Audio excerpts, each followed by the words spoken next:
Se a gente pega a história do Chile, Vanessa, Genuíno e Conde não tinha se metido nessa, agora vai ter que entrar.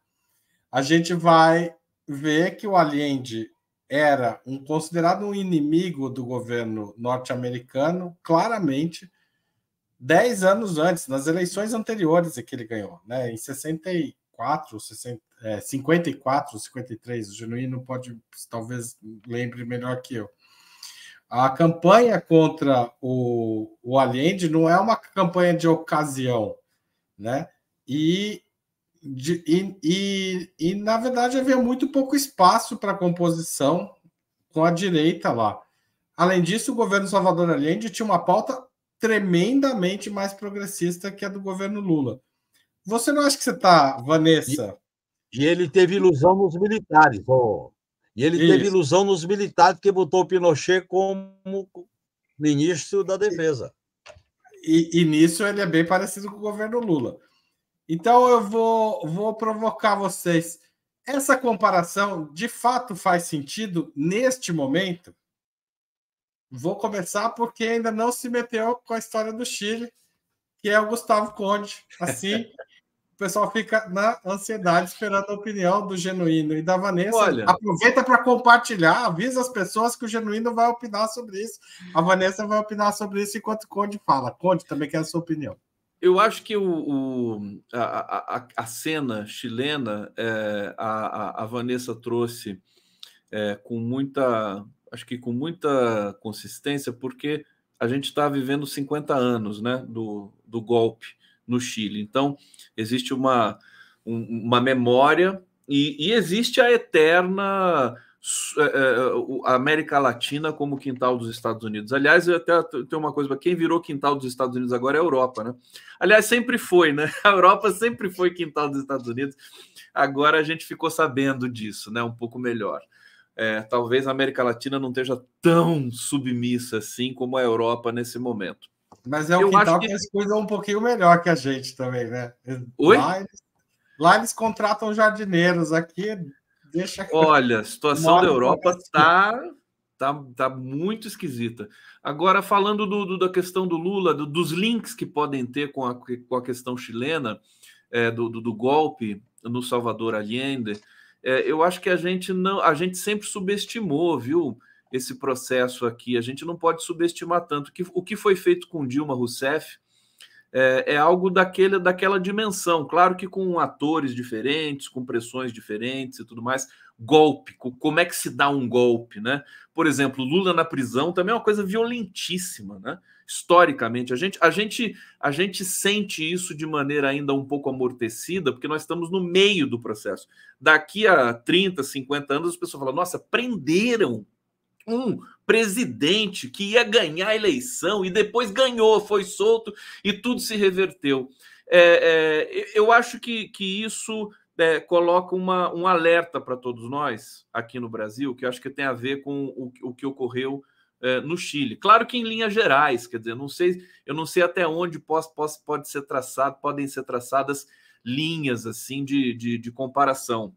Agora, em linhas gerais, que é a pressão do capital, a pressão dos Estados Unidos, as subserviências das nossas elites, né? Creio que no Chile e no Brasil seja parecido, as elites brancas, não indígenas e não negras, né? Que sempre tiveram com o capital nas mãos, e isso nunca vai cessar, né? Na América do Sul e acho que em todos os países, quer dizer, a pressão do capital versus uma tentativa de cooperativa, de comunidade, de comunização. Não vou falar comunismo aqui, né? Mas assim, comunização, né? Você organizar uma sociedade, a ideia de que o governo tem que investir nessas obras. Você vê que a imprensa brasileira até hoje fica com a pauta de Estado mínimo, quer dizer, isso é precário, já nem funciona mais, né?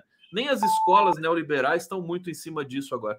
Eu acho que eu fico por aqui, porque realmente eu não estou muito assim preparado para falar do Chile em especial, mas acho que o que pode ser comparado é isso. Nós estamos sempre sob um risco, né, ora mais forte, ora menos forte, de sofrer um golpe. Isso aí é estrutural na América do Sul. Tá certo, José Genuíno. Olha, Haroldo, é sempre delicado a gente fazer ligações de épocas diferentes. A época do golpe do Chile, a situação internacional era bem diferente hoje. Era em plena Guerra Fria, numa disputa geopolítica violenta, diferente de agora que o Império Americano está se preparando para enfrentar um mundo multipolar. Veja a outra situação, a política externa do governo Lula, como está tendo sucesso e está desempenhando um papel muito importante. Terceiro, os golpes que estão se verificando hoje, Haroldo, são diferentes, não é golpe do sentido... É mais parecido com 2016, é mais parecido com golpes por dentro das instituições.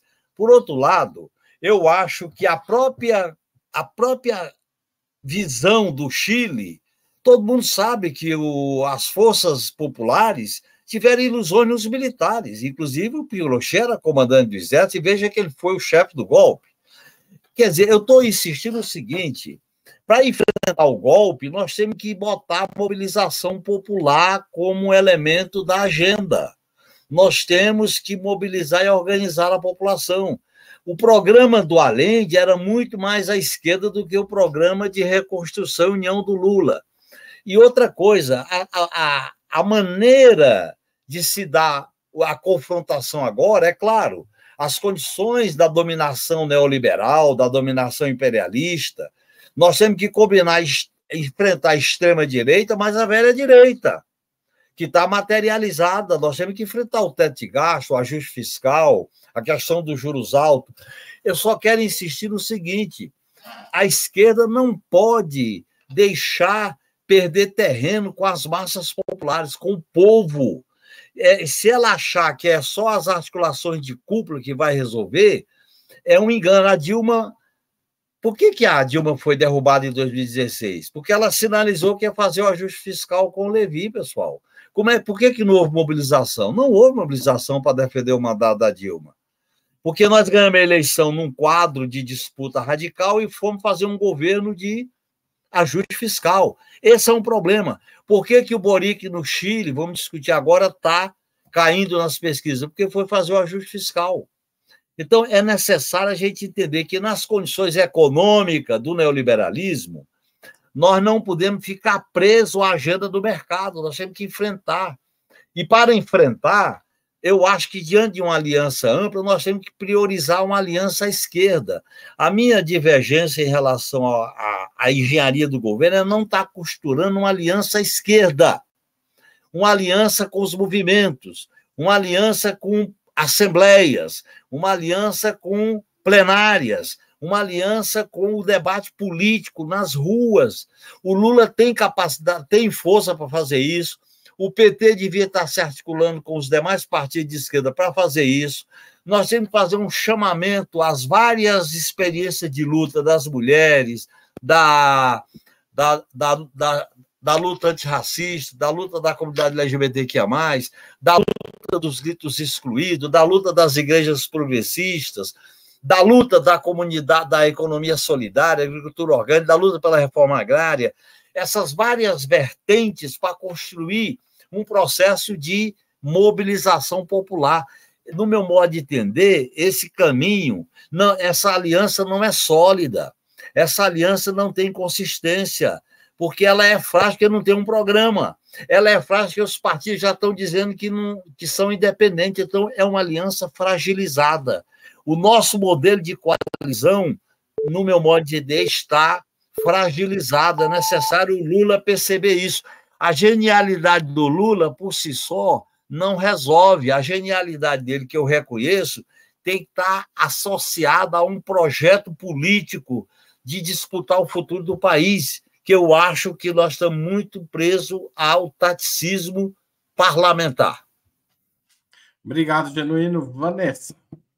Concordo em gênero, número e grau com essa última declaração do Genuíno. Estamos presos a esse fisiologismo, enfim, a essa coisa mais... eu esqueci a palavra exata que ele usou agora, mas eu concordo totalmente. Agora, bom, vamos lá. Consegui trazer o jogo aqui para o meu campo, né, da América Latina.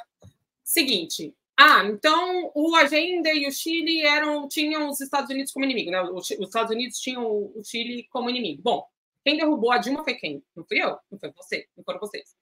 Sabemos já que Sérgio Moro atuou em conjunto com os Estados Unidos.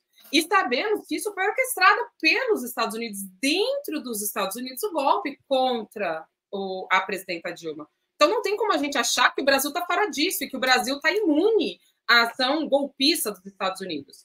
Outro ponto.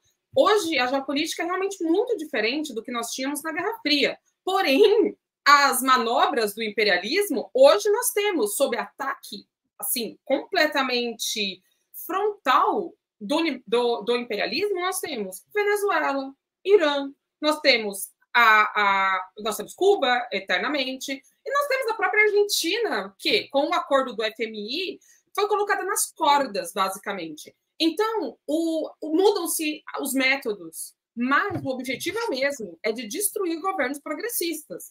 Lula está fazendo algo que, desculpem-me todas e todos, o Allende não fez. O Allende tinha uma proposta para o Chile, importante, uma proposta, realmente, reformas de base, sem questionamento do que Allende foi, e será para a nossa história. Acontece que o que Lula está fazendo é melhor, porque Lula está propondo uma revolução mundial, ao propor a mudança do sistema internacional, ao querer que países de terceiro mundo, países do sul global, estejam no Conselho de Segurança da ONU, ao impulsionar o BRICS, ao colocar Dilma no banco dos BRICS, ao colocar uma proposta de financiamento para os países em desenvolvimento muito diferente do que faz o FMI e o Banco Mundial. Isso é mundial, isso é revolução maior. Mas o Lula não é socialista e o Allende era. Ok. Também não acho que o Lula socialista estaria aqui cometendo um anacronismo, sei lá que coisa que eu estaria cometendo, dizendo que sim. Agora, abre aspas para o Lula, ele disse: pensam que estão nos ofendendo, algo assim, né? Pensam que estão nos ofendendo a nos chamar de comunista. Nós temos orgulho de ser comunista. Isso foi dito no Foro de São Paulo, último que foi realizado em Brasília. Então, quando ele se coloca, nós temos orgulho de ser comunista, ele se coloca junto com os comunistas, embora ele não seja ali tão né, tão, digamos assim, um marxista bem quadradinho e tal, e tenhamos assim bastante questões em torno da ideologia do Lula. O que ele está fazendo hoje é a esquerda pura. O que ele está fazendo hoje é mais a esquerda que qualquer um esteja fazendo. Ponto. O que mais que eu ia dizer sobre essa história do Chile? Mais uma coisa. O Allende vinha num crescente da esquerda do Chile. No Brasil, a gente vem de um descente da esquerda no Brasil. Logo, obviamente, é difícil, concordo totalmente com o Genuíno, comparar épocas diferentes, países diferentes, histórias diferentes, tudo muito diferente. Agora, a participação da direita na desestabilização do governo Allende e a participação da esquerda naquele momento, eu acho que elas podem ser não comparadas, mas elas podem ser tomadas como exemplo e tomadas como principalmente um alerta para o que está acontecendo no Brasil. Acho que a gente não pode fechar os olhos para isso. E, por fim, termino dizendo que os golpes hoje, né, eu já falei dos golpes, desculpa. Por fim, eu termino dizendo que, eu fiz várias outras, mas por fim, mas a política do Haddad, que é uma política de ajuste fiscal, etc, etc. Sim, a gente tem que ver o contexto. E o contexto que a gente tem no Brasil é esse.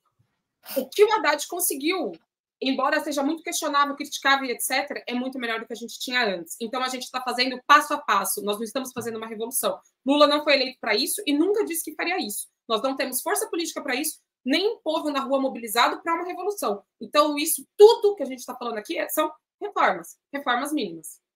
Trabajadores de mi patria, tengo fe. En Chile su destino. Superará otros hombres este momento gris y amargo donde la traición pretende imponer.